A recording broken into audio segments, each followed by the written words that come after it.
सुंठ आले शिजवून कडक उन्हात वाळवले की त्यापासून सुंठ तयार होते.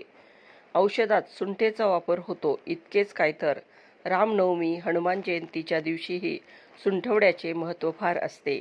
ताकाच्या निवळीमध्ये सुंठ उगाळून 20-25 दिवस असे पाणी प्यायल्याने जुनाट ज्वर नाहीसा होतो. गूळ व सुंठ गरम करून पाण्यात कालवावा. त्याचे थेंब नाकात सोडल्याने उचकी लागणे बंद होते. सुंठेची पावडर ताकात घालून प्यायल्यास मूळव्याधीमध्ये फायदा होतो. आवळा, खडीसाखर, सुंठ यांचे चूर्ण सेवन केल्यास आम्लपित्त बरे होते. सुंठ, दालचिनी व खडीसाखर यांचा काढा करून प्यायल्याने सर्दी बरी होते. कावीळ झाली असता सुंठ व गूळ एकत्र करून खावा. गाईच्या दुधातून चमचाभर सुंठेचे चूर्ण घेतले असता लघवीवाटे होणारा रक्तस्राव थांबतो. खायचा सोडा, हिंग, सुंठ चूर्ण कोमट पाण्याबरोबर घेतले असता सर्व प्रकारचा शूळ बरा होतो.